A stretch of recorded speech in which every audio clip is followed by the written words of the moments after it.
at good morning sa mga boss natin dyan. 7:19 ng umaga. Ito pong huling araw para sa linggong ito. Bago mag-weekend, samahan niyo muna kami sa loob ng isang oras na punong-puno ng talakayan at kwentuhan. At syempre, sama-sama pa rin natin pag-uusapan ang mga hot issues na tiyak na kabupulutan natin ng aral at kaligayahan. Ayan, sabay-sabay muna namin kayong babatiin ng Good morning, boss! Good morning, Audrey. Morning. Happy Friday. Maulang umaga pa rin. Positive Friday. Positive pa rin, kahit maulan. Oo, maulan na maulan. No? Nakita niyo yung forecast na nakapila yung mga bagyo? Oo, may mga ano nga sa social media na niloloko sila na pila-pila lang po lahat kayo makakapasok. Hanggang next week pa to. Hanggang next week. Pero sana, no, maano, kasi syempre yung school din, naapektuhan na rin yung mga estudyante. Maraming ulang pasok ngayon. Pero I think may makeup classes naman yan. Usually, they do makeup classes. Alam mo ang kinaganda, hindi siya yung isang bagsakan na mabigat na tubig. Paunti-unti. Pagbugso-bugso, hindi tayo masyadong binaba. May mga bahang... Uy, in fairness walang traffic. Yesterday, in Makati, but still, if it's raining, di ba usually it's traffic. Pero marami pa rin tao sa mga malls. Oo, marami pa rin. Last night, we were together. Namamasyal yung mga boss natin. Namamasyal. Alright, syempre ngayong umaga, importante rin pong pag-usapan natin ang mga napapanahong issues. Kaya naman, simulan na natin ang ating... Teka moment!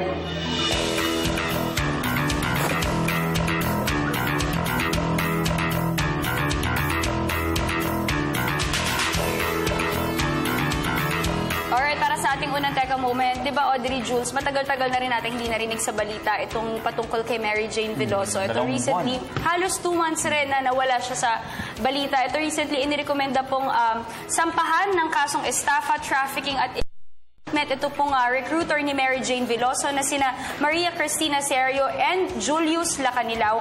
At ito pang sinasabing isang si Ike, yung African-looking man who allegedly provided Veloso the bag that was later found at the Indonesian airport of 2.6 kilos of heroin. So, sinasabi nila ni Assistant State Prosecutor Susan Azarco, nirecommend nila na i-file itong mga kasong ito dahil kitang-kita rin naman daw dun sa mga nakita nga statement and investigation na illegal recruitment agad yung ginawa nila Cristina Serio at nila Canilao, kung saan nag-promise kasi kay Mary Jane Veloso ng trabaho sa Malaysia at meron siyang monthly salary na 25,000.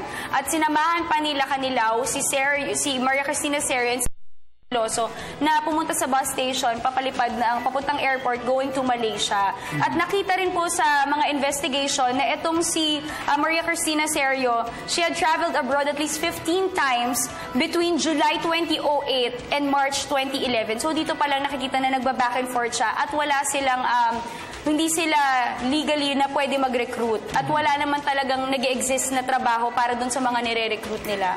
Madagdagan lang, Diana, Jules, ano?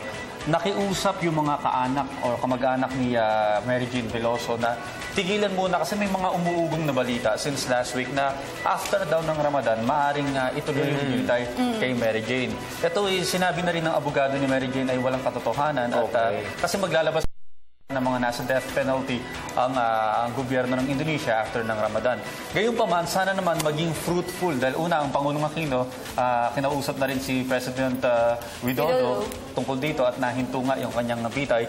Ngayon naman, simula pa nung Martes, nagtungo na ng bansang Indonesia si Manny Pacquiao at ang kanyang may bahay na si Jinky Pacquiao para kausapin today si Mary Jane at mamaya rin sana matuloy ang usapan ng pambansang kamao at ni Indonesian President Widodo. And again, Audrey and Jules, proven guilty itong mga illegal recruiters na malaki ang chance na hindi maibitay itong si Mary Jane Veloso. Depende na rin siguro sa mercy ng kanilang And again, we just like to clear this out. This is just a recommendation na sampahan po ng mga illegal recruiters ni Mary Jane Veloso. Okay. Kaya antabayan na natin kung ano yung mga magiging updates hinggil sa kasong ito. Kaya mula sa usaping yan, ang sunod naman natin teka moment ay usaping eleksyon. Kasi syempre ilang buwan na lang ay papatapos na ang voter registration at syempre eleksyon na may May 2016. Kaya naman meron namang babala sa lahat ng mga epal at papampam na mga nais na maging kandidato. Epal, everlasting peace and love.